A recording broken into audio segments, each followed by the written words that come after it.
back guys sa ating channel, Gilairang Pinay Vlog. Ngayon po kami ay aahon dito sa Examsyo po Service Receiver. Ayun. Doon nga. Kasama ko na naman ang aking ate. Ayan.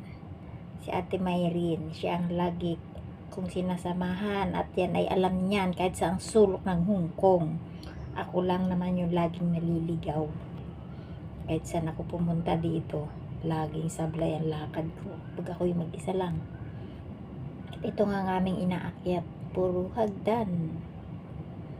At naabot namin na ang aming place na pupuntahan. Kasi sarado pa siya. Kailangan naming maghintay ng kalahating oras. Kasi 1:30 pa lang ngayon. Ang bukas ay 2 PM ng hapon.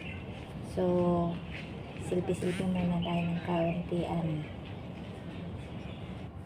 At ito na nga po, nagbukas na sila. Kami ay papasok na.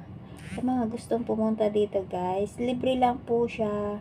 Pero kailangan yung pumila or mag-book para sa kanilang reservation. Pero kami naman ay nag-walk-in lang.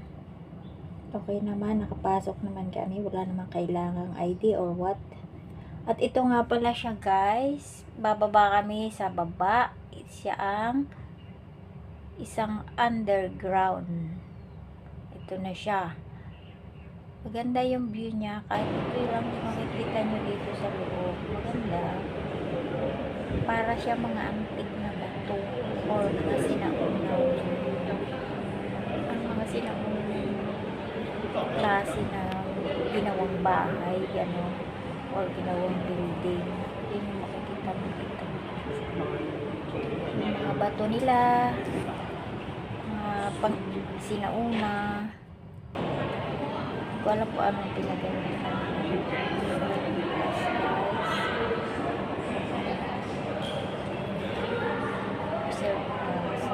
Receiver. Yun ang pangalan niya. Examsyo po Service Receiver. Wala nga kami maisipang puntahan. Ito yung pinuntahan namin. Malapit lang. Exit A ng Shikip May Station. Pagkatapos namin mag-selfie dito, selfie there. Ay, ayan. Maraming tao kahit ito lang yung makikita mo dito sa loob. Maraming taong pumupunta.